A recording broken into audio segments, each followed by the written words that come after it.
The yacht girl. Oh my God. Ghislaine Maxwell spoke. She said so. Virginia Roberts spoke. They both talked about Meghan Markle, but the world chose to ignore it. And even now, with these pictures out in the public domain, the press still refuses to expose Meghan Markle. But I have to just say, anyone who has doubted me over the past decade about this evil woman now needs to eat some humble pie. So long there have been rumours that many of us believe are true. And I think someone like Tom Bower can get these across the line and get them in print and prove that they are. The Sussexes have taken hits before. Loud ones too.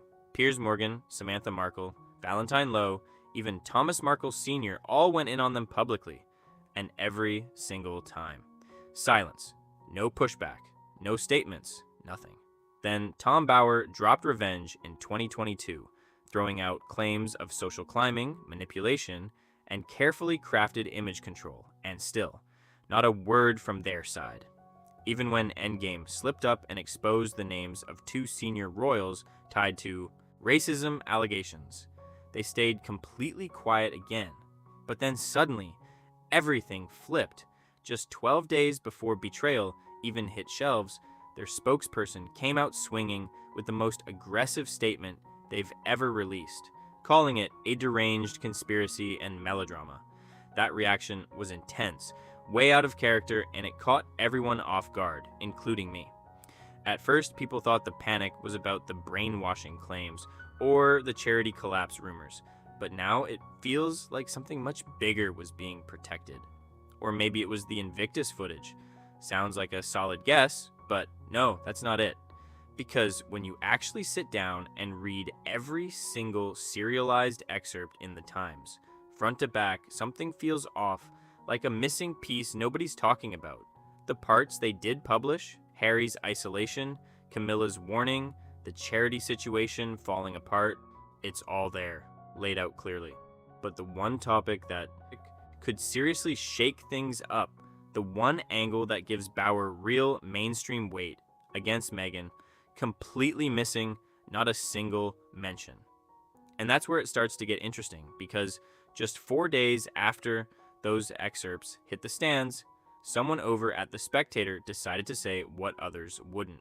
Now, Julie Burchill is not known for playing it safe. Far from it. She was let go from the Daily Telegraph back in 2021 after a controversial tweet about baby Lilibet's name. In fact, I've seen the tapes. I've got them somewhere. God knows where now. I've got them on some. So you've seen Nudie Rudy Meghan too? I've seen more than one thing. And she later paid damages to journalist Ash Sarkar following an Islamophobia dispute. By most professional standards, she's seen as highly controversial, no question. But here's the twist. She still writes for The Spectator, a publication that's been around since 1828, one of the oldest running magazines in the English-speaking world. And on March 17th, 2026, she dropped a column that instantly got people talking. "Spare us the girls' weekend!" That was the headline, taking aim. Straight at Meghan's upcoming luxury women's retreat in Sydney, where tickets are sitting at nearly 3,000 Australian dollars. The tone? Sharp, personal, and exactly what you'd expect from Burchill. No filter, no holding back, but buried right in the middle of all that mockery was a line that made people stop and read twice. She wrote, "No one will get to ask anything interesting, like how many yachts she was a guest on before she met her prince. Was it double figures or triple?" Read that again, because that's where things take a serious turn. This wasn't some random comment floating around online. This was printed in The Spectator, a magazine that's been in circulation since before the Crimean War. Not a YouTube clip, not a Reddit post, not a TikTok theory. This went through editors, legal checks, and full review before it ever saw the light of day. And that detail matters more than people realize, because for years, 7 to be exact, those kinds of claims stayed locked away in the corners of the internet. Independent blogs, anonymous accounts, conspiracy forums, that's where it lived. Mainstream British media, they acted like it didn't even exist. Burchill's column didn't actually prove anything about Meghan's past, but it did expose something else, something just as important. It showed a clear shift in how the media handles these conversations. For years, the strategy was simple. Ignore it, don't touch it, move on. But as of March 17th, that silence? Gone. Now, let's be clear because this part matters. Some of what circulates online about Meghan's life before Harry is verified. Some comes from named sources, and some of it is completely made up. This breakdown sticks strictly to the first two, nothing more, nothing less. The analysis here is just that, analysis.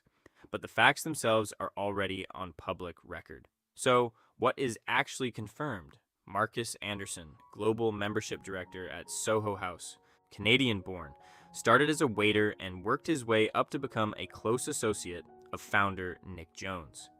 He met Meghan during her Suits years in Toronto, and his connection to her didn't fade after that. He was at her royal wedding in 2018, and again at her baby shower in New York in 2019. Royal correspondent Katie Nicholl reported on Channel 4 that Harry asked Anderson to arrange. Let me take you through what Tom Bower has revealed. He's told the Daily Mirror, "I've got a lot of new material already, and I think the whole world wants new insights. It's an amazing story." Not exactly a date, but a chance for them to meet privately at Soho House. That detail alone adds another layer to how things really started. Now, here's where it gets even more specific. Anderson wasn't actually the first link between them. Harry's own memoir confirms that Violet von Westenholz initially connected them through Instagram back in July 2016. Anderson's role? He handled the logistics, the early meetings, the setup, the behind-the-scenes coordination. He wasn't the spark, he was the system making it all run smoothly. And then there's what Tom Bower wrote in Revenge, his 2022 book. According to his reporting, Meghan attended Brett Ratner's Hollywood parties multiple times a week. That claim has been widely discussed, and it adds another piece to a timeline that people are still trying to fully understand. For years, stories like this have been sitting just under the surface. Meghan's childhood friend, Ninaki Pretty, told Tom Bower that she believed Meghan was a conniving social climber who had her sights on snagging a prince ever since she was in high school. That's not added spin or commentary. That's a direct quote from someone who knew her long before any royal spotlight showed up. And this is where things start to feel a lot more uncomfortable. At the time, the man who owned roughly 60% of Soho House was Ron Burkle, an American billionaire with major influence behind the scenes. His name has appeared in Jeffrey Epstein's address book, and it also showed up on private jet flight logs that became public when the U.S. Department of Justice released additional Epstein-related documents. Then, in January 2024, Burkle's name surfaced again, not as part of any criminal charge, but mentioned deep within official records, enough to grab headlines and raise eyebrows. Now, let's be very clear, because this part matters. There is no credible evidence showing that Burkle had any direct relationship with Meghan. That claim simply does not exist in verified reporting. But here's why people keep connecting dots. The man tied to the network that helped connect Meghan into those elite social circles, the same network that eventually overlapped with Harry's world, also has documented links to Epstein in public records. That proximity alone has become a talking point, especially for commentators willing to push the discussion further into the spotlight.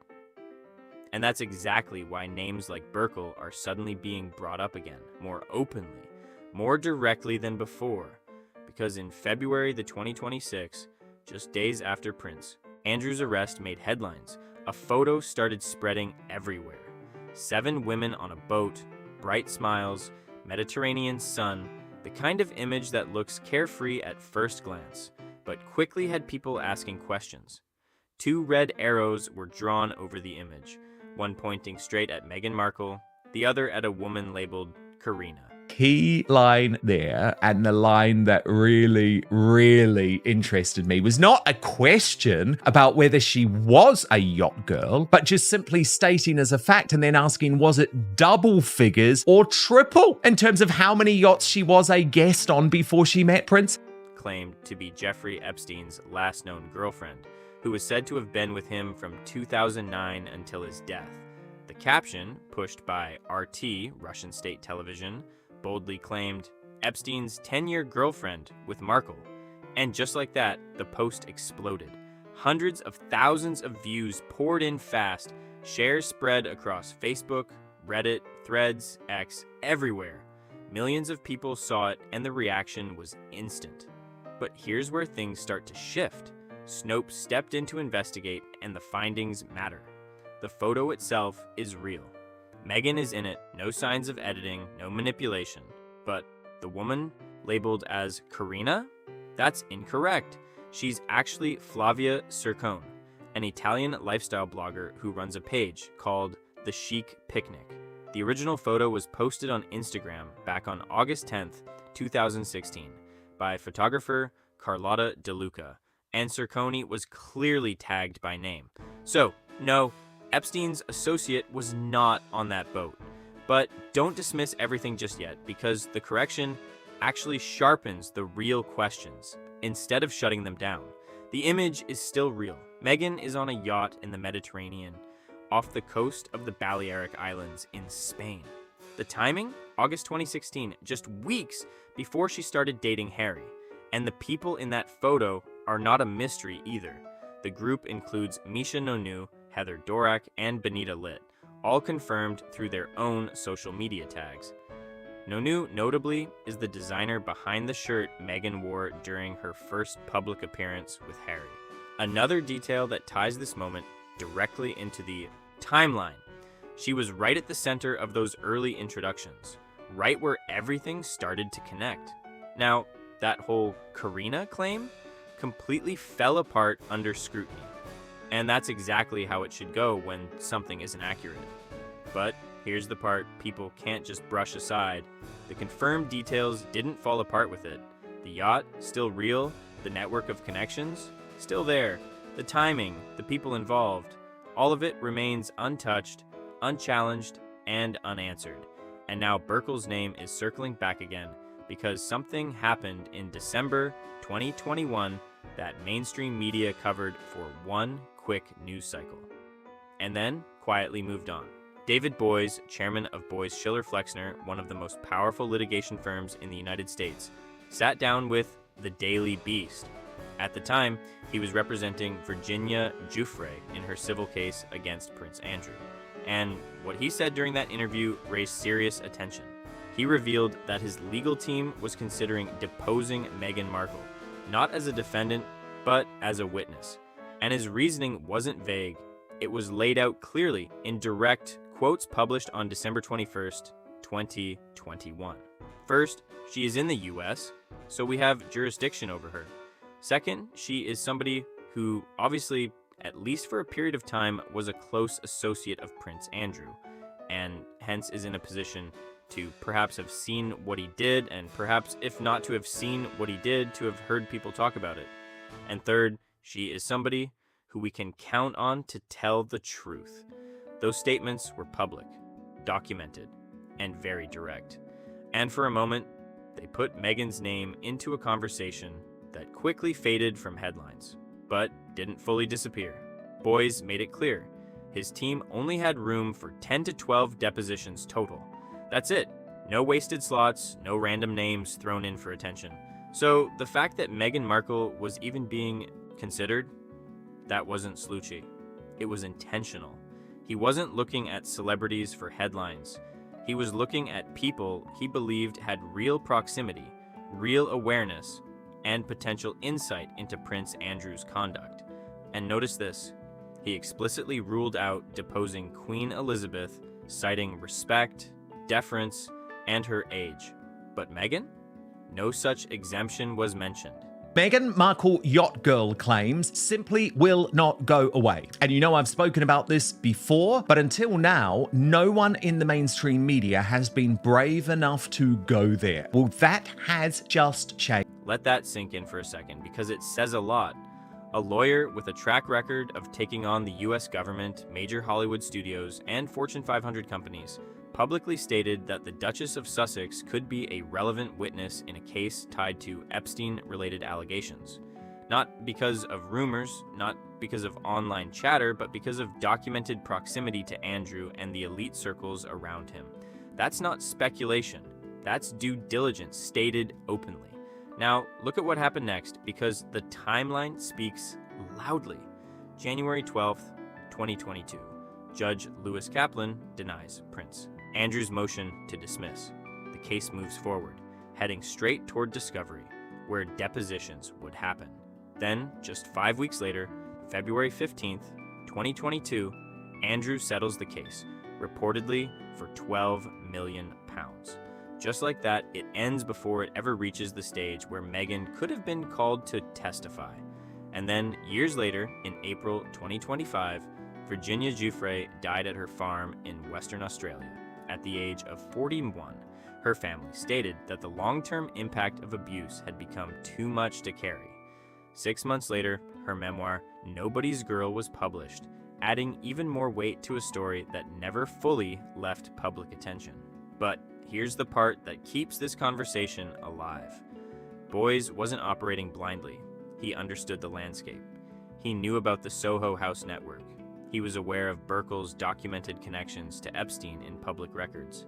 And he understood how these elite social circles overlapped. That's the key detail. The same social infrastructure that connected Meghan into high-profile spaces also intersected at points with Andrew's world. And that overlap is exactly why her name came up in the first place. He said it publicly, in print, in the Daily Beast, and Meghan has never, not once, directly addressed those statements. That's the pattern people keep missing. It's not just about the claims themselves, it's the silence that surrounds them. Because when the Sussexes want to deny something, they absolutely know how to do it. They have legal teams, PR experts, and media connections ready to move fast and precisely. When Tom Bower released Revenge, they didn't respond directly, but allies stepped in through friendly outlets. When Endgame stirred controversy with claims about royal tensions, they issued careful, controlled, non-responses. Every move calculated, every word measured. But then came betrayal, and suddenly the tone shifted hard. They called it a deranged conspiracy, accusing Bower of building ever more elaborate theories about people he does not know and has never met.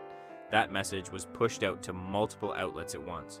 Newsweek, GB News, clearly coordinated, clearly intentional. PR expert Mark Borkowski even pointed out that the response made them look genuinely rattled, suggesting the book had struck a nerve. But here's the detail that stands out the most, and it's hard to ignore. The statement attacks everything around the claims. The author, his methods, his motives, it goes after all of it. But what it doesn't do is just as important. At no point does it directly and specifically deny the yacht allegation. Not clearly, not directly, not in a single line. And when you're looking at how these responses are usually handled, that kind of omission, it raises more questions than it answers.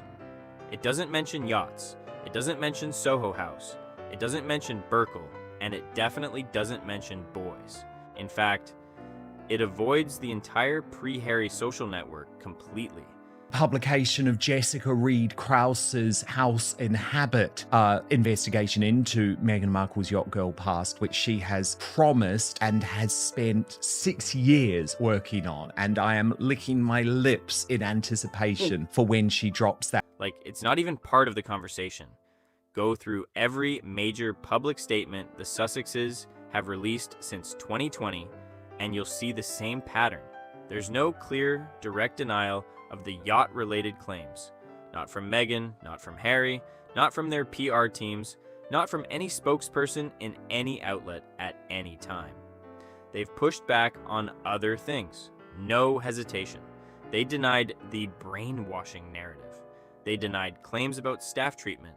They denied accusations tied to the Oprah interview. When they want to respond, they respond, clearly and on record. But when it comes to these specific questions, nothing. The same questions that were printed in The Spectator, raised in the Daily Beast, and discussed in independent reporting for years, those are met with total silence. No comment, no denial, no legal warning, just a blank wall. And that silence stands out, because when a statement goes hard at the author of a book, calling it names, questioning motives, but avoids addressing the one claim people are actually focused on, it doesn't feel like a coincidence. It feels intentional. So, look at where things stand now. Prince Andrew was arrested on February 19th. Just weeks earlier, the Department of Justice had released millions of pages of Epstein-related documents into the public space. And within just 72 hours of that arrest, these yacht-related claims made a noticeable shift.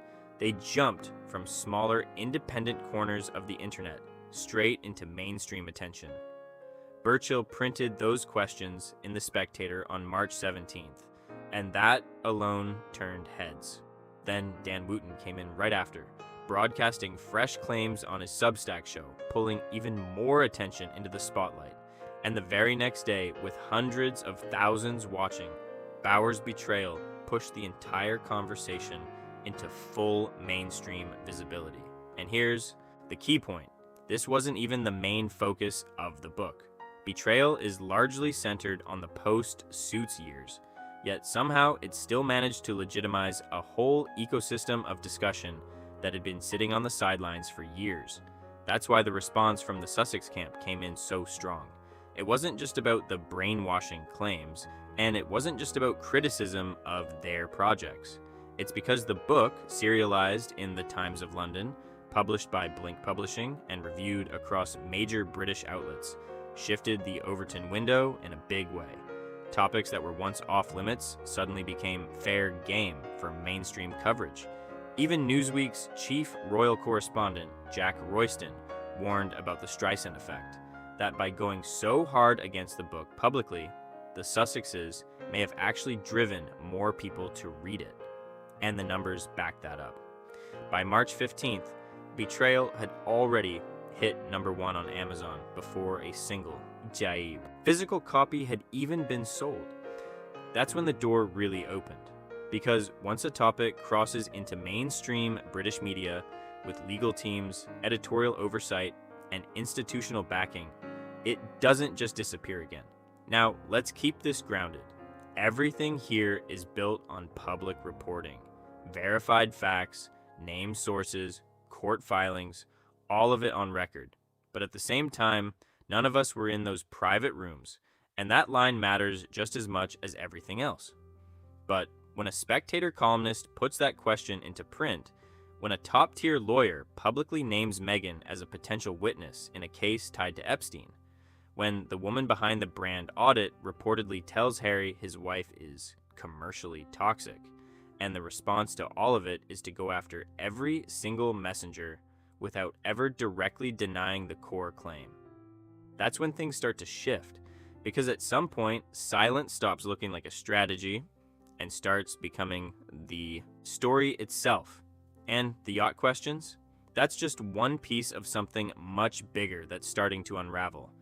There are 6 specific individuals spread across 8 years and 3 different continents who all tried to bring parts of this story into the public record. None of them were connected, none of them were working together, but every single one of them faced consequences after speaking up. And when you line those cases up side by side, the pattern that starts to form, that doesn't look random at all. It looks coordinated. That full breakdown is coming next, and it goes deeper than most people expect. If you made it this far, hit like, subscribe, and drop a comment below. I want to know what you think about all of this.